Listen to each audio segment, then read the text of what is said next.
Hey, Kate, are you able to hear me all right?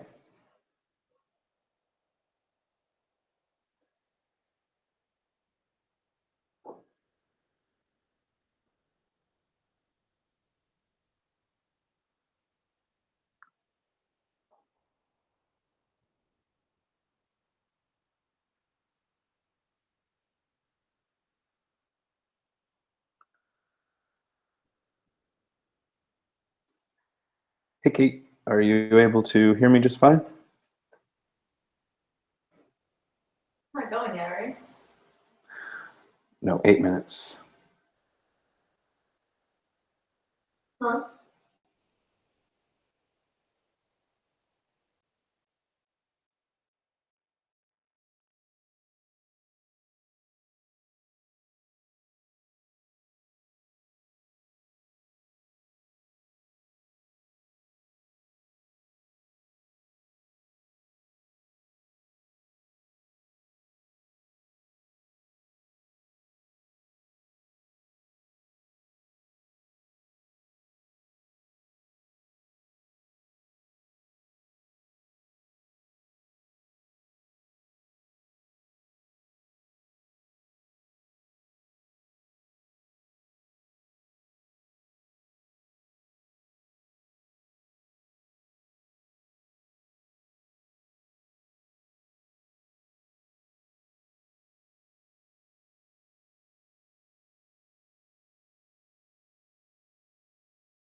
Well, hello there, and thank you for tuning in. Let's begin. To get everyone on the same page, you can use the link you see here on this slide, hotler.tech/CCAE_GFE. That will give you a link to the slide deck I'm using for today's presentation. Below that link, you'll see the text that says question link. That is an active link that will take you to the questions page right here, where you can ask a question during this session. I will be monitoring this page and answering any questions that you might have. Okay, so let's get started. This session is all about connecting classrooms for authentic learning experiences. And we're going to talk a little bit about how to use Google Hangouts, Google Plus, and some other tools to create authentic learning experiences within your classroom.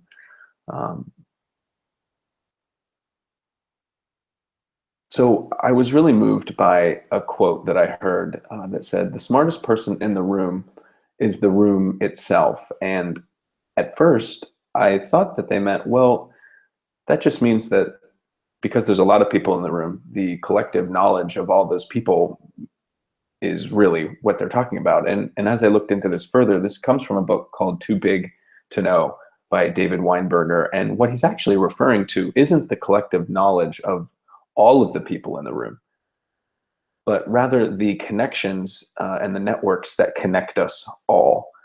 So sitting in a room full of people, we can get online, we can share photos via chatting services, we can all get on social media, we can create video conferences and use Wi-Fi. And so the power of the connections between us and what we can all access using these devices is really a powerful thing. And he goes on to point out that the very nature of knowledge is changing. And so I want to show you the result of this link here. If you follow me, I discovered Google Hangouts and the power of connecting classrooms in 2015. I received a notification on my phone in a Google Plus community that I'll talk about in a moment that read, "My middle school is looking for anyone who is a professional or amateur climber, someone who's climbed a mountain, even possibly Everest. I know it's a long shot, but we'd like to organize a hangout." And I saw this pop up on my screen. I thought, oh man, wouldn't that be cool? And within an hour, two people had responded. The first said that I have a friend here. He's just got back from climbing Kilimanjaro. That's fantastic. Puts a link in here to his page. The second person says, "My assistant principal has climbed all 7 of the highest peaks on each continent. Send me your email and I'll pass it forward." And I thought, man, that's really powerful. Like, that's what it's all about. These kids can potentially connect with 2 people who are way more than amateur climbers and that have done some pretty amazing things and have some real serious conversations with those climbers. And so I thought, man, I really need to look more into this. Like, how can I leverage this with what I'm doing? So with a little bit of digging, I found what are called mystery hangouts. And I'm going to describe to you what a mystery hangout is in just a moment. But what I discovered, the power of these is in empowering students' voices. Because the first time I did one of these, I noticed that the students were very shy and reluctant to get in front of the camera and talk to another class of students. And as we continued to do them, we noticed that their confidence level skyrocketed and their ability to communicate with these other classes got better and better. So what is a mystery hangout? A mystery hangout is when 2 classrooms get together on Google Hangouts. You might hear them called mystery Skypes. And 2 classes get together. None of the students in either class has any idea where geographically located the other class is.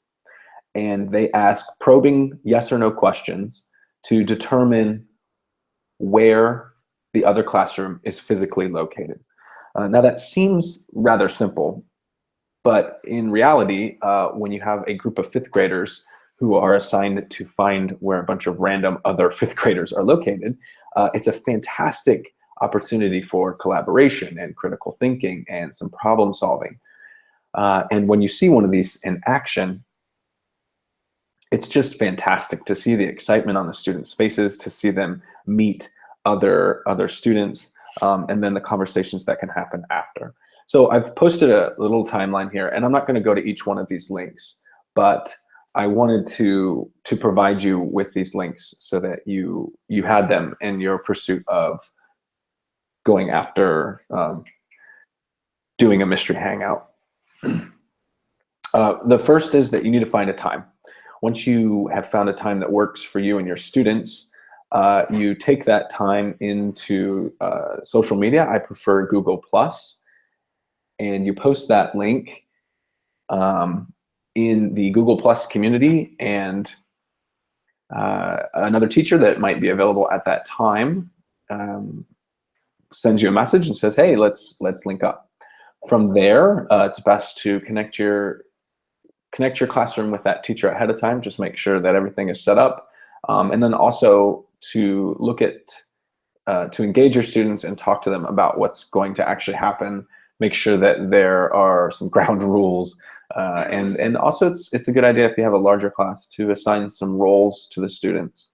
Now, I see a question here in the questions asking sort of about privacy laws.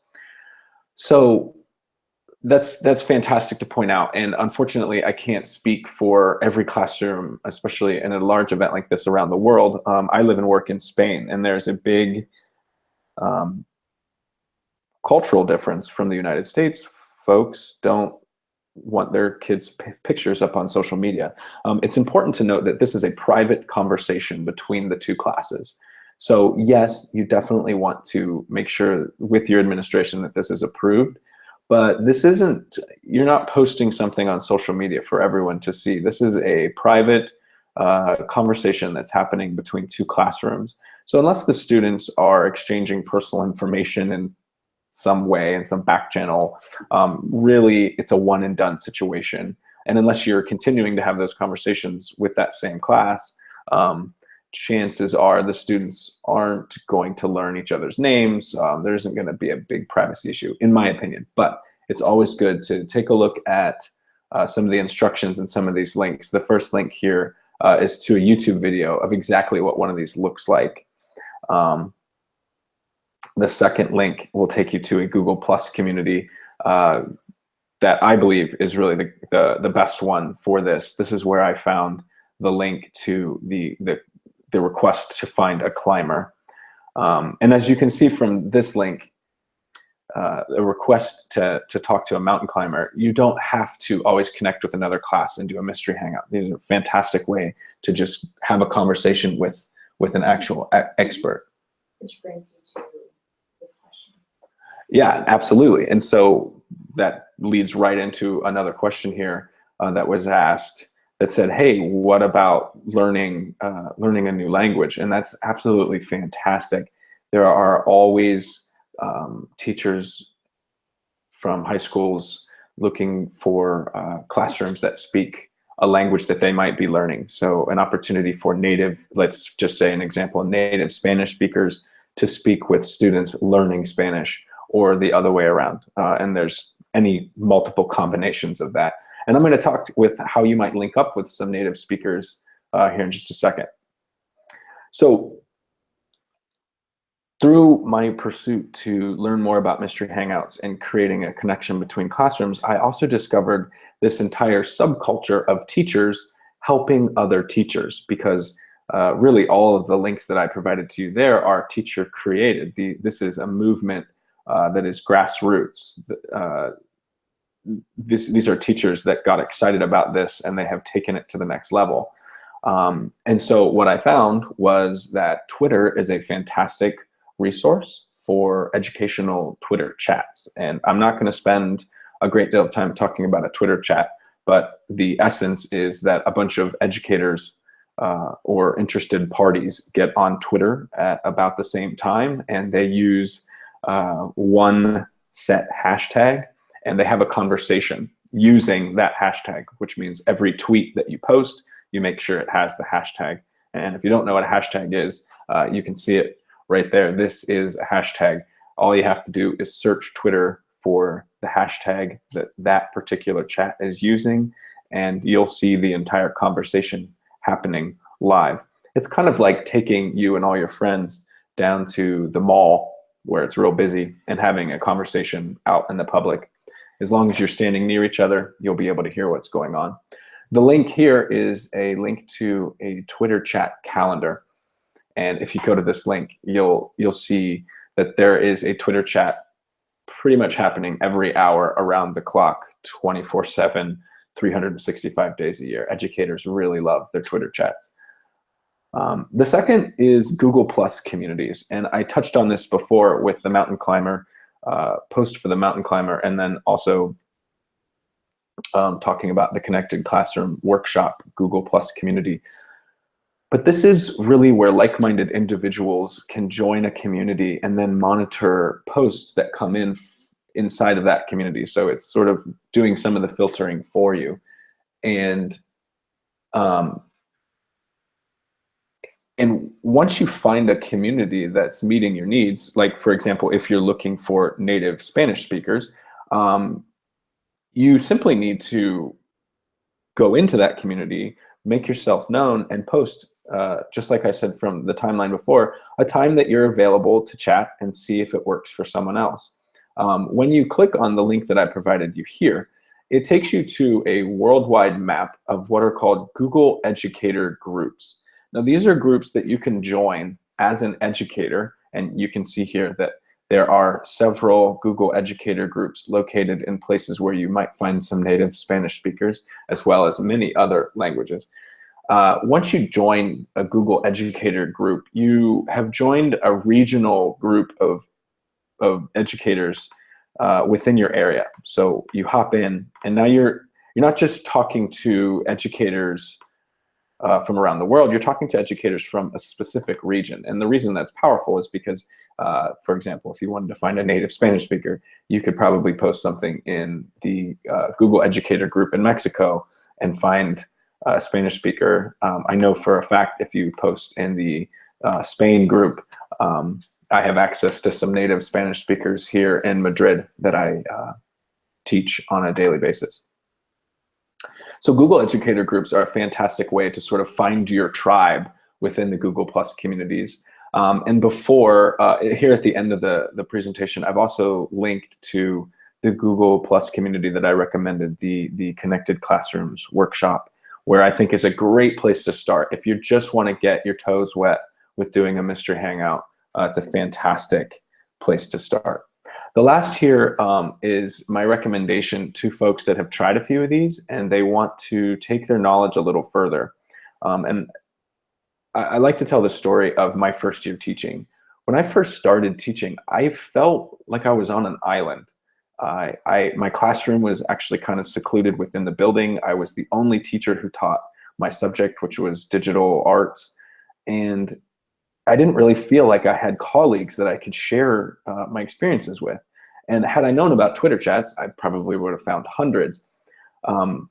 But teachers' voices really matter. And if I had linked up with a teacher who had been doing what I'd been doing for 20 some years, he probably, or she probably could have provided me with lessons and ideas that could have saved me, let's just say, 1 week of stress. And that 1 week of stress could have propelled me into the next week and the next month and kept me just a few steps ahead of the game.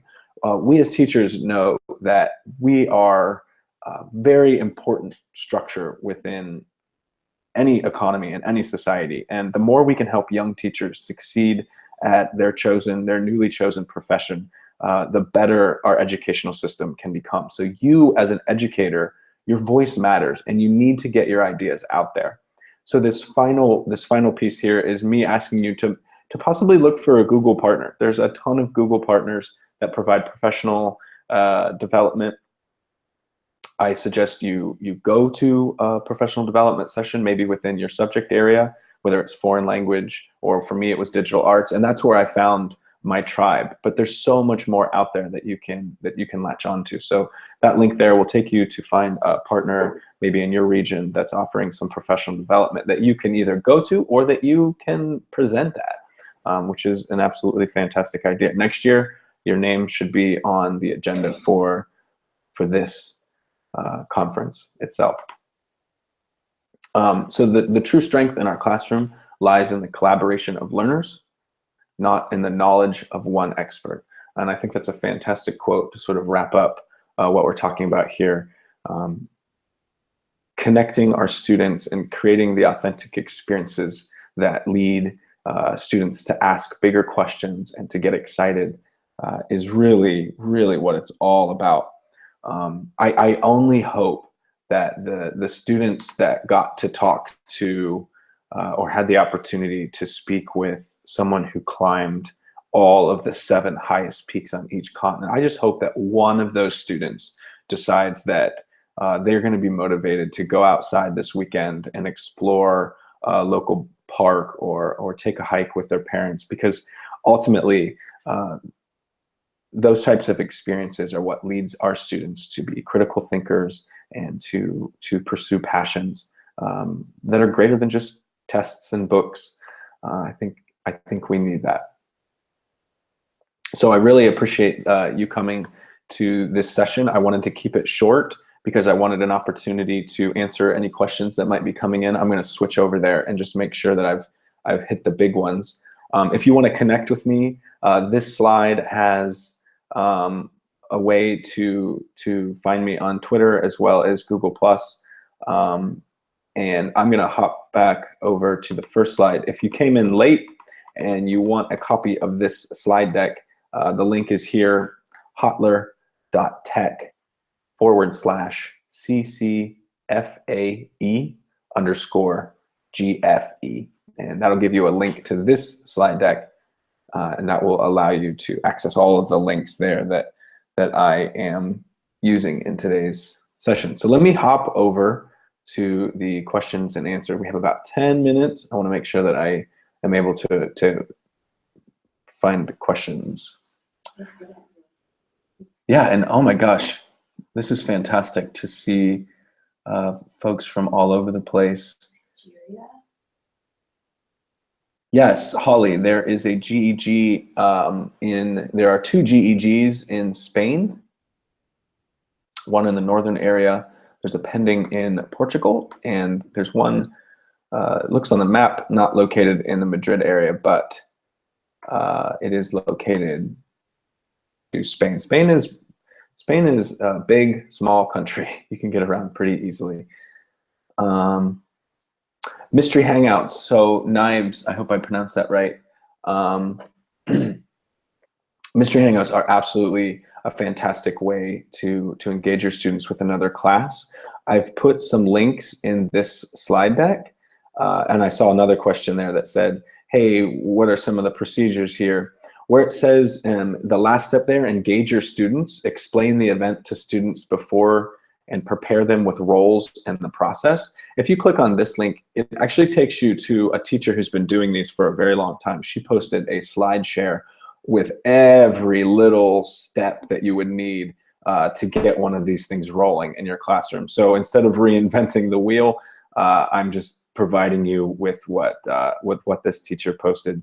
I will warn you, she throughout this refers to them as mystery Skypes and mystery Hangouts. They are one and the same. Generally speaking, I've had more luck with mystery Hangouts within my school organization because we were a Google Apps for Education school division, and so Google Hangouts just worked better for us. Let's see, what else have we had? Hi from sunny Arizona. Maine, can we use Hangouts for teleconferencing, facing videos of your audience? Yes, absolutely. The platform that we're using for this particular conference is Google Hangouts on air, and the real main difference is that it's broadcasting this feed to YouTube. or you could watch this live, which is exactly what you all are doing. I've simply turned off the video to make sure that I don't have any issues broadcasting my voice, and I didn't want there to be any blips. But absolutely, you could turn on video, and when you do a mystery hangout, that's exactly what you do. There is not a lot of tech involved. The teacher laptop gets turned to face all of the students, and all of the kids are staring at the laptop, and they can see on the projector, they can see the other students. So it's just like you're having a hangout with your grandma on her birthday or something, only you're doing it with a whole group of 5th graders or 10th graders or whatever. On this slide here, the life cycle of a hangout, if you click on this link on here's what to expect, it'll take you to a short YouTube video of what one of these looks like. And I usually tell folks the best way to understand what one of these is to do one. And in fact, if I ever present these at a conference, I always try and find a group of students that are available at that time, because the best way to do it is to just experience it. Unfortunately, we don't have the time for that, nor the tech. It's not a big deal. This YouTube link will take you to a little example of what that would look like. Absolutely, I think you could use Hangouts for adults or teenagers. When I do mystery hangouts with younger folks, we find the state that the other class is in.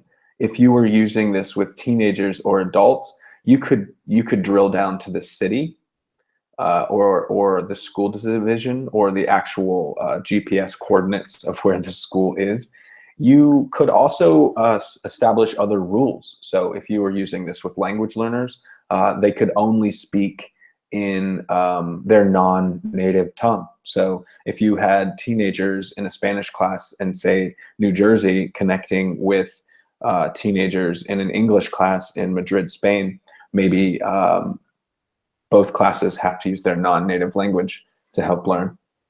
Time zone factors. The time zone factor. However, you'd be very surprised after you do a few of these what students are willing to do to make it.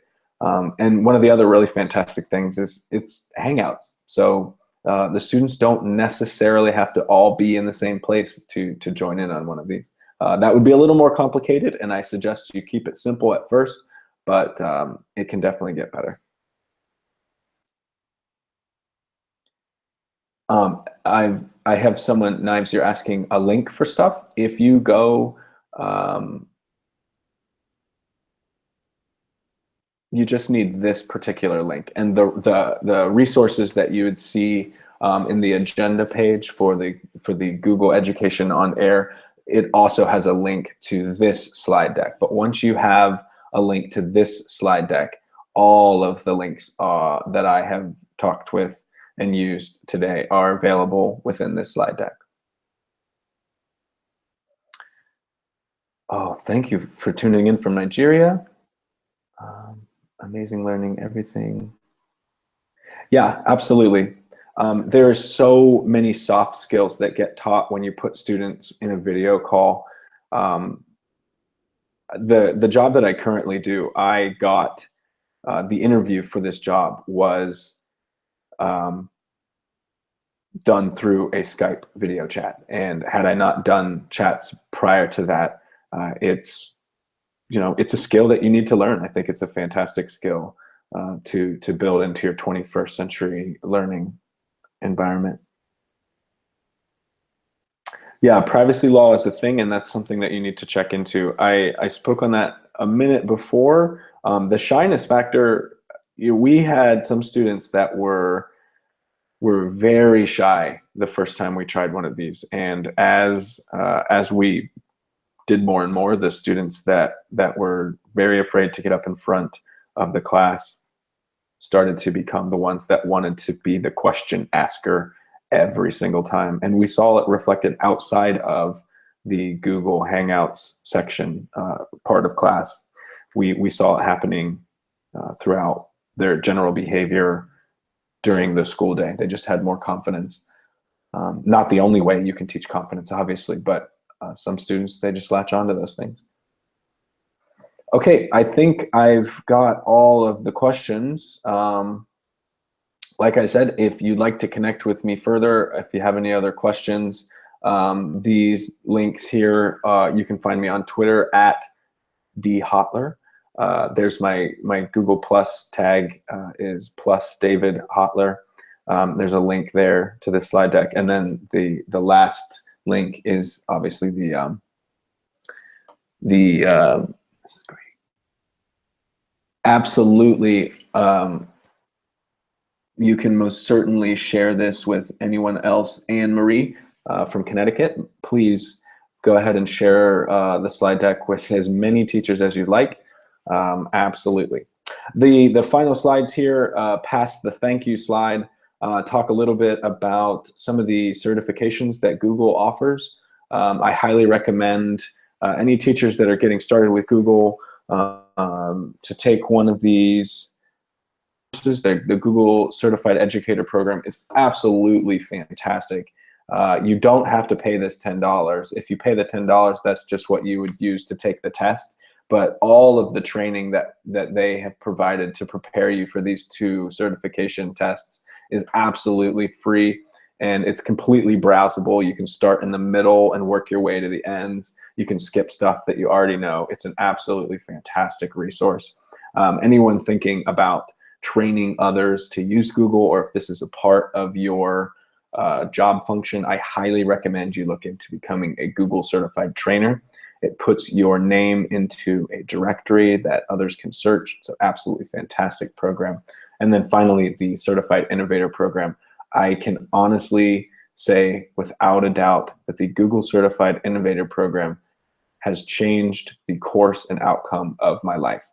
I highly recommend that you take a look at this if you've been using Google tools and you like solving big problems. This is something that more teachers really need to look into. And then there are just links.